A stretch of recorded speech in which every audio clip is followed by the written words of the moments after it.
Mike's Daily Podcast. Episode 1265. 1265. Hi, I am Mike Matthews, broadcasting from Café Anyway, located somewhere in Podcastro Valley, Mont. Today, Chely Shoehart, Floyd the Floorman, John Deere the engineer, plus the segment Live and Loco. In this loco world we have, where so much is going on. Mike's Daily Podcast. And I woke up to a very pleasant sight this morning. It was Mike's Daily Podcast at 2 o'clock in the morning, and my dog was looking at me. Basil the boxer was breathing heavily, and I'm like, uh-oh, I think he has to go outside.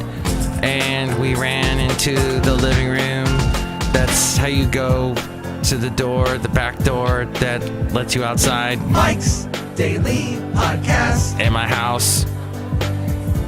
But he didn't make it. He upchucked Mike's just in front Daily of the door. Podcast. It was dog vomit. Yeah! And it was kind of funny because there's a rug I have just around that area before the door, and he was going to puke on the carpet, and I pushed him to pass the rug. I just gave him a little push, and then he got the idea and puked in the area, which is hardwood floor in that area, and I can clean that up a lot easier than when it's in carpet. You're screwed. Oh, so that's the one good thing about my house. It's mostly hardwood floor. So he went outside and ate some grass, and I think he threw up some more, and he was fine. I think what it is we went walking in Fairmont Ridge yesterday, and there are some people that go there every day and walk their dogs. I try and go only once a week, but they got cows there. And well, some dogs like to eat what the cows leave behind, and that's not such a good thing. The dog, it's just not good for the dogs at all. Horse stuff can process, but the dog stuff, no. I mean, the cow stuff, no, for the dog. But I am not a specialist in this area. This is just what I have observed. Speaking of dogs, oh look, I just walked in. I mean, speaking not you, Chely Shoehart. Mike Matthews, that was like really insulting. I meant to go into this next sentence where I was going to say I met Robert Owen Walsh's dog. Robert, who does the segment Welsh on the World, which he hasn't done in over a year. And he has a new dog named Winter. Mike Matthews, that's like so cute.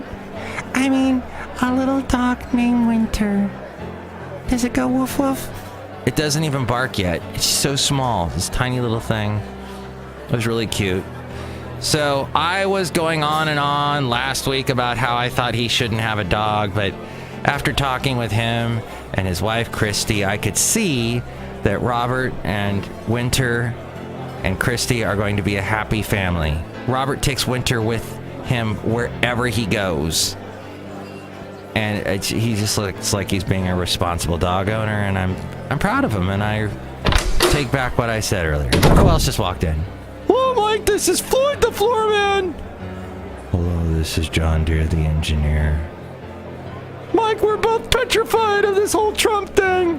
Yeah, this is getting out of hand. He's repealing everything Obama did. We're gonna have no more forests left. No more No, I wouldn't. Ah! Yeah, this is not a good week for people on the more liberal side. It's sort of this, what the heck, what's going on? But we knew this was going to happen. When we knew the day he got elected that the 100 days thing was going to be frightening. Well, I'm going to give you words of encouragement. Listen to Vince in the Bay, and he will get you laughing. And laughter leads to, I think it leads to power. I think it gets us moving in the right direction. Vince in the Bay, this guy I work with named Vince, he does this great show. And what he does is he takes Trump's last speech, which he gave to the CIA, or his first speech. It was his first acting speech as a president post-inauguration. He did it on Saturday. He went to the CIA, and there was this room full of people, and Vince points out that a lot of these people weren't actually CIA employees. These were just Trump fans. These were like CIA employees' wives or husbands that are Trump supporters that, hey, can you get me in to when Trump shows up? I want to see when he talks. I want to be near him. That was like a big deal to those people. So they reacted more to what Trump basically rambled for 5 minutes. He had no speech written out. He just totally improvised, which is hilarious because so basically he got elected because he's not a politician, right? Everybody says, oh, he's so different. He's not from he's from Hollywood. He's not from the Washington, D.C. machine. And he really proved it at the CIA thing. Just said things you're like, what? If I was his press secretary or his, marketing director or whatever you want to call it, I would be pulling my hair out if I had hair. So Vince goes through every line, basically, and points out some hilarious observations. Here's today's podcast picture. Hey, here's an observation. Lake Chabot in Podcastro Valley is overflowing. I have never seen this much water at Lake Chabot. As long as I have lived in the Bay Area, the past 8 years in Podcastro Valley, Lake Chabot has been low. And people always said, oh, Lake Chabot is so low, it'll never be full of water again. It's so low, look, it's like a little puddle now. Oh, I remember when it was full of water and we could go fishing. Well, it's more than full of water. And actually, there was a lot of older people there, a lot of senior citizens there yesterday that were checking it out because they were, wow. I remember when it was really high, but I don't remember being it this high. It's high. So I took a picture of that, and there's Basil the Boxer observing as well. This is pre him eating cow droppings. Ugh. This is the time of year I dread. So I'm not going to go back to Fairmont Ridge for a while to avoid that situation and leave the cows be. Here's an expression that I learned from the wonderful TV show Portlandia. Top bun. I've been watching the season that they just put up on Netflix, and the first episode features the Flaming Lips, which I don't know what happened to the lead singer, but his voice sounds really bad. What the heck? They're an awesome band, but they don't have a problem with hair. They got lots of hair, those guys in that band. But they do point out in this episode this new cultural phenomenon that's been going on. It's not so new, but a lot of hipsters, a lot of young people, 20-somethings, that are growing their hair in all their wonderful excess brilliance, have decided, I want to, instead of making a ponytail, on the back of my neck type thing, I'm going to put it all up on top of my head. I'm going to be a bun head. I'm going to dance ballet. This is what I'm going to do. And so in this, the girl from, I think she's in Orange is the New Black. I forget her name. And she was in some movie long ago with Alan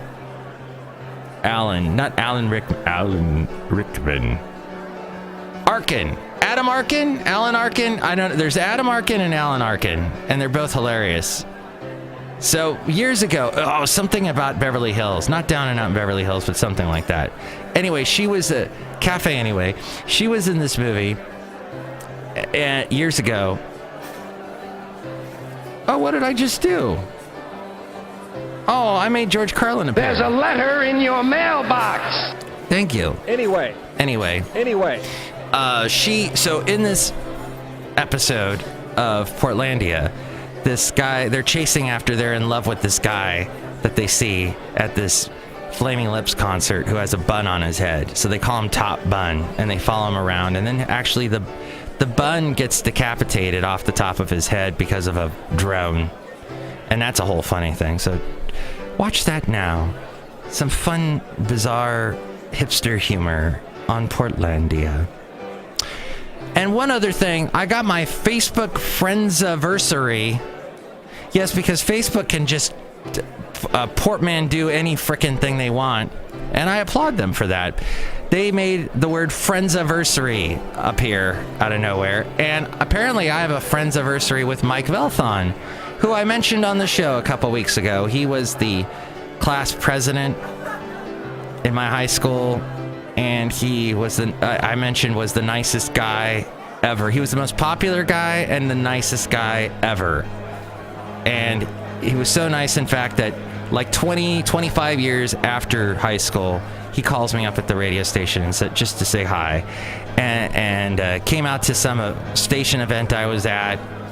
Just the awesomest. So apparently Facebook recognized that or listened to the podcast or something and gave me a Friendsiversary. Thank you, Facebook, for that and for your Portmanteaus. I'm heading back to Portmanteau. That's what I'm really gonna do. So basically all that classic rock, that Bob Seger and stuff, I was recently handed a memo at the radio station I work at that we cannot play any of that music at all. There's like some big lawsuit with a lot of these 70s, 80s classic rock people. Tom Petty. You can't play Pearl Jam.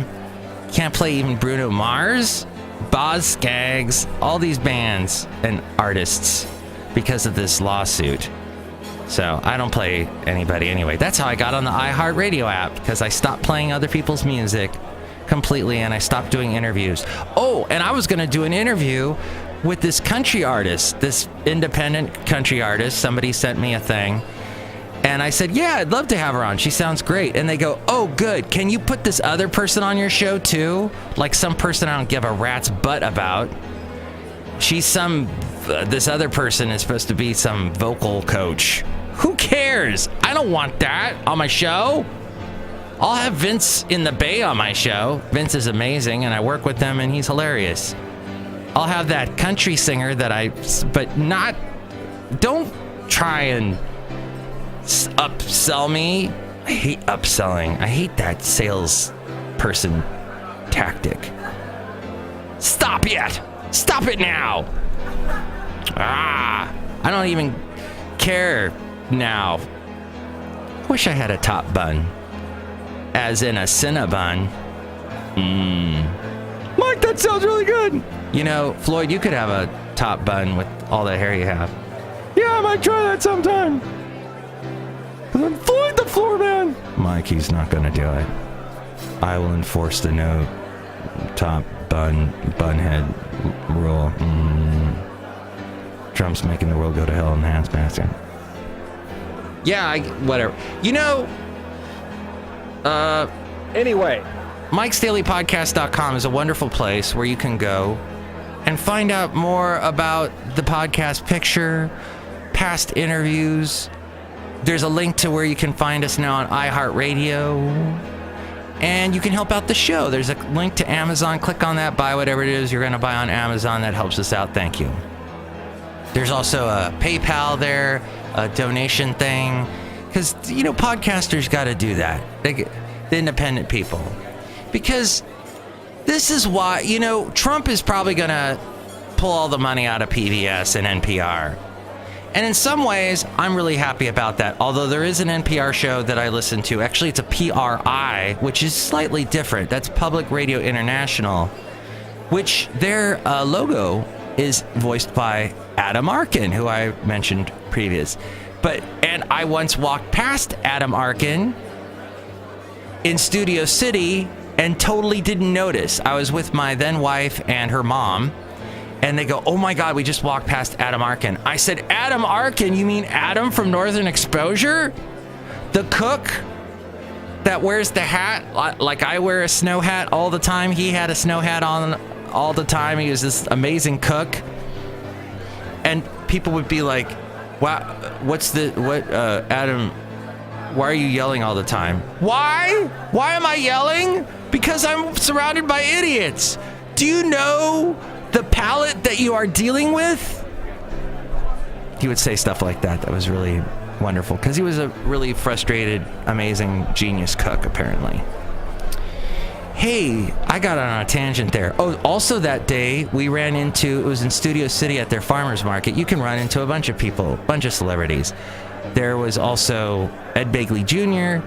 selling something. He actually had a booth selling some kind of environmentally safe cleaning solution of some kind. And I met Ed Begley Jr. later on at some other event, but this was in Ventura. And I wanted to talk to him, and he goes, hey, I can't talk to you. Talk to my daughter. And then he walked away because he wanted to talk to somebody that had some amazing environmentally conscious car. It ran on electricity, but then also had biodiesel, biogas in it somehow. I don't know. I forget. It was long ago. But speaking of Ventura, as I tangent all over the place here at 16 minutes into the show, there is, in Ventura County, I had no idea. There are so many radio stations that didn't exist 10 years ago that exist now, or they've changed a lot. The station I first worked at years ago was called Q105. Q105, that signal is now called KOCP, and that used to be a station called The Octopus that played classic rock, which they probably wouldn't be able to play any rock now because of that lawsuit I mentioned earlier. But no, they took the KOCP call letters and gave them to Q105, which is 104.7, and now they call it old school. So basically they're playing the music that I was playing back when I first started there interning in the 80s. Which is bizarre. And then this station that I worked for, KBBY, doesn't even show up in the top 5 ratings. But its competition that used to go after us 10 years ago is still around, and apparently they are in the top 5. They actually ended up winning Live 105.5. They are now way ahead of B95.1 apparently, or KBBY or whatever they call it. And KHAY, the country station I worked for, is still there and still in the top 5. Good for them. They get the stations there get such dismal ratings though. Overall, their ratings are tiny. Even the ones that are in the top 5, they're tiny. When I was in the South for 2 years, in the South, their ratings numbers are huge. Overall samples, the people that listen are much greater to radio than in Ventura for one, because they're right next to LA and they get all these Los Angeles stations. But that's neither here nor there. Over there. What's over there? I don't know. Cafe, I don't know. Wait, no, Café Anyway. And that, my friend, pretty much sums up everything going on in the world. Don't you feel well rested and awoken by dog vomit? Your life is going well. Don't worry, John Deere the engineer. I don't know, the sky is falling. Maybe it is, maybe it isn't, but that's why you bring an umbrella. And that's why you should go to mikesdailypodcast.com to help out the show. And you'll get a special greeting from all the Café Anyway characters, and you'll see all the past podcast pictures, and now the segment Live and Loco. Live and Loco. I just want to set the record straight. Wow, you have a hard-on for her. Well, first, this isn't... I guess this is Loco... Well, it's definitely Loco, and we're definitely live at this point in the podcast world.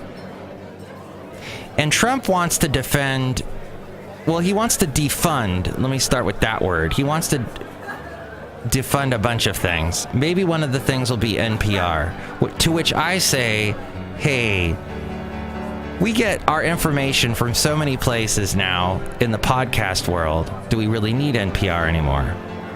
But as I mentioned, PRI, that's a great network, and that's where I get the show to the point, which is very informative. The host talks to so many different people, and they're not all pundit people, and he gets the different sides of a topic. He does a great job. Warren Alney, he's been around for a while, doing an amazing job on the radio and now in podcasting.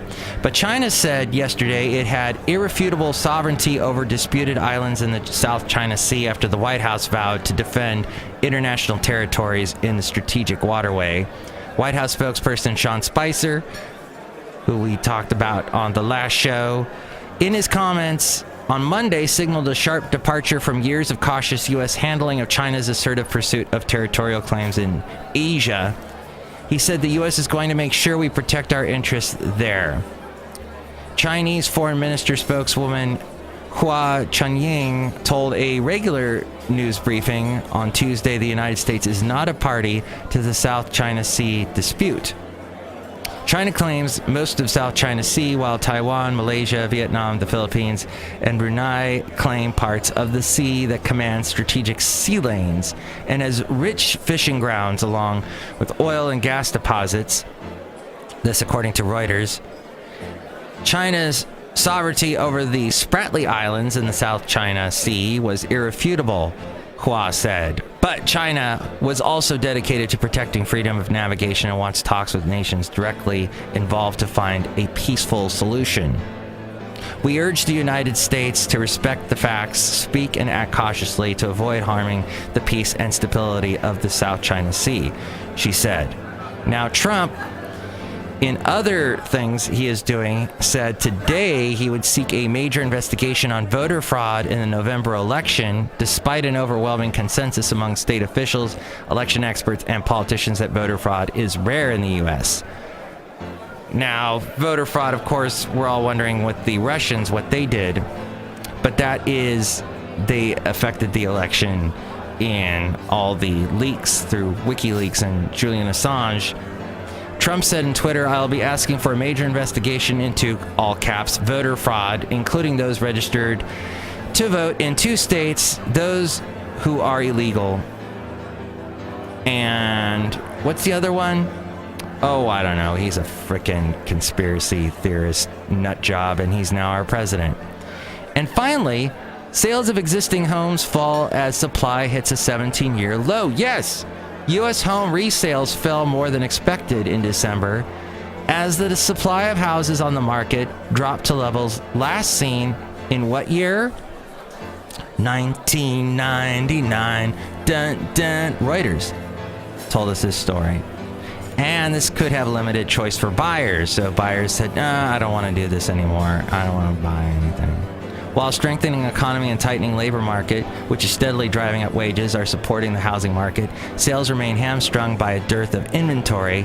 Last month, the number of unsold homes on the market fell 6% from a year earlier, the lowest level since 1999. As we go outside of Café Anyway, we bring you Mike's Daily Podcast, somewhere in Podcastro Valley.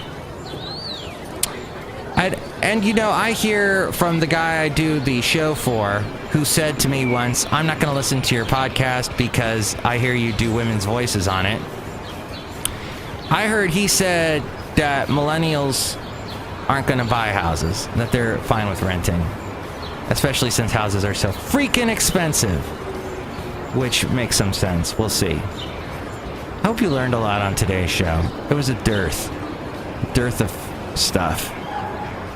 And that's what we're here to do, is to bring you up to speed and bring you a portmanteau or two. And that's what life is all about, isn't it? God, I hope it warms up in the mornings. I am done with it being 0 degrees when I get up. I'm such a weak Californian. Have a great day. Mike's Daily Podcast is written and produced and performed by Mike Matthews. His podcast is super easy to find. Download or listen to his show and read his blog at mikesdailypodcast.com. Email Mike now at mikesdailypodcast@gmail.com. See you tomorrow. Bye. Next show, Benita, the Disgruntled Fiddle Player, and the Brewmaster. And a big congratulations to my neighbor 2 doors down. Her daughter, Emily, has picked a college. She's going to go to Sonoma State. Yay! Oh, I should be giving her a big applause here. Hold on. And then also her sister has been going to Sacramento State for a while. So, good job to them. Here's my big applause for you. Excellent. So happy to hear. All the teenagers on my street are going to college. What a better world this will be, hopefully.